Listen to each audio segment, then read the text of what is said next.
Welcome to the Grow Yourself podcast. My name is Nicole John C. Burke. I am the author of 2 gardening books, one coming very soon, Kitchen Garden Revival and Leaves, Roots, and Fruit. My next one's coming up in a few months.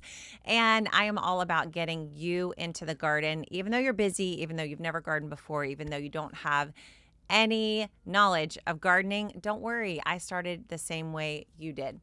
So today I want to show you how flowers can make vegetable gardening so much easier, so much more beautiful, so much more productive, and so much more fun. Who doesn't love flowers? I mean, yes, we can buy ourselves flowers, right? And put them in our vegetable garden. Listen, flowers is an essential part of all of my raised bed kitchen gardens.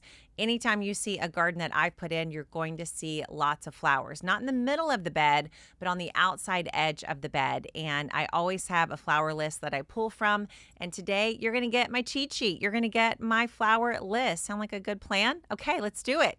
So you're going to change your flowers based on the season. I teach you this in my book, Kitchen Garden Revival, how to understand the seasons of where you're gardening, no matter where you're gardening.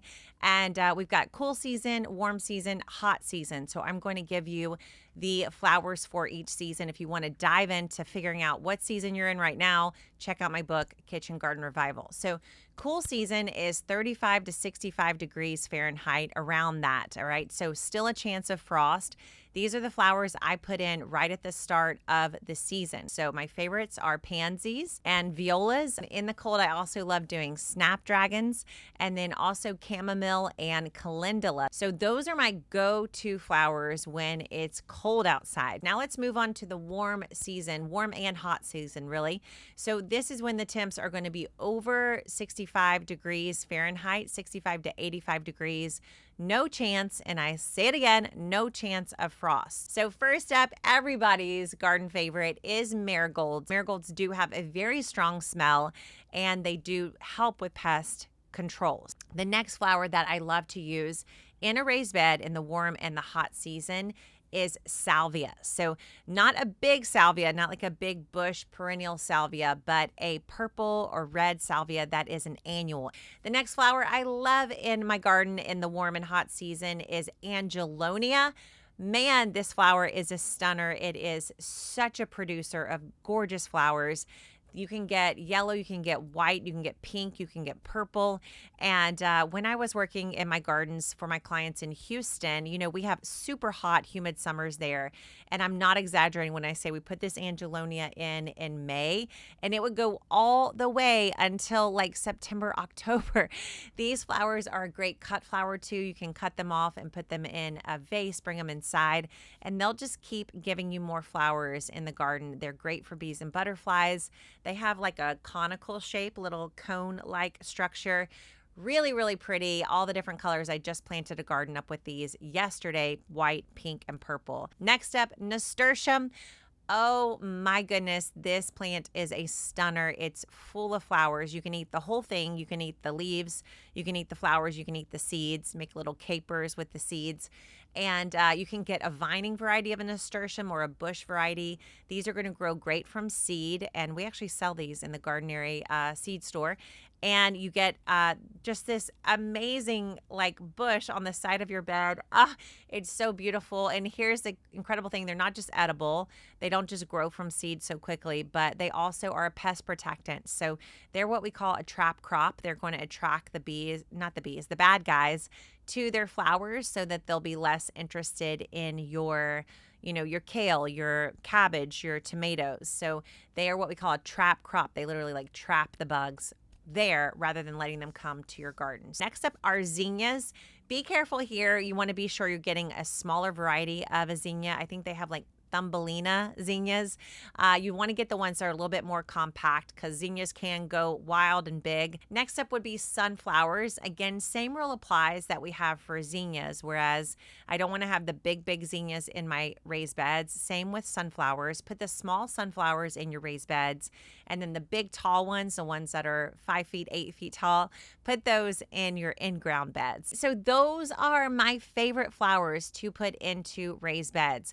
Flowers that I would not put into raised beds are going to be perennial flowers. So I don't put those kind of plants in my raised beds. One, because they don't need the raised bed to grow. They are not fussy plants. They are not super needy plants. And so to me, it's wasting the real estate of my raised beds, which is way more expensive. The soil is more, the beds are more. I don't really want to waste that prime real estate on a plant that doesn't need it. So any of those perennial flowers, I'm going to keep them in perennial beds outside of my raised beds. So all those perennials, they need to stay out. Natives as well, any kind of native plant, native grass, native flower, that's going to stay out of a raised bed. Again, because it doesn't need the raised bed. These raised beds, they're for fussier plants, okay? They're for plants that need special soil, special tending, more root growth. Native plants are the exact opposite of that. They need nothing extra. That's why they're native, right? They know how to grow in your town, your city, your climate. So that's the rules, okay? Flowers have to go with vegetables. Vegetables love flowers. You'll have to check out my friend's book, Vegetables Love Flowers. I'll put a link for that below this video. She's amazing, and she talks about the different flowers that go great with vegetables.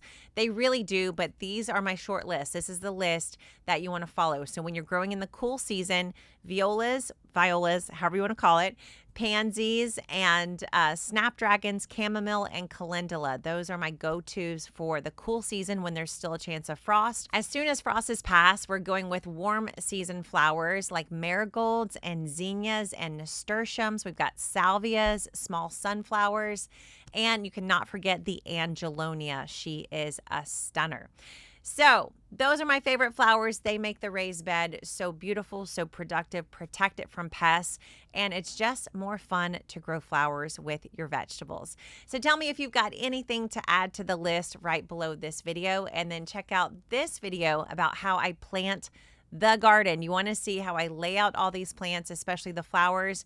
You're going to love this recent project we did, planting up a flower and vegetable garden inside a raised bed.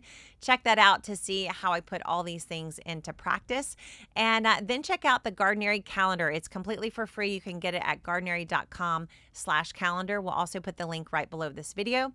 You give me 2 dates, I'll give you all the rest, so you know what to plant and when to plant it, including your flowers. Thanks so much for listening and watching the Grow Yourself podcast. Tell a friend, tell a neighbor, tell, I don't know, your dog. Tell them to listen to the Grow Yourself podcast so they know what to do in their own garden this season. Thanks so much for listening. I'll see you next time. Thanks so much for listening to the Grow Yourself podcast. You can keep listening anywhere you love getting your podcast delivered. On Apple Podcasts, on Spotify, iHeartRadio, you name it, we are there for you. And if you want to read the notes and get our free resources to help you grow more, you can go to gardenary.com/podcast.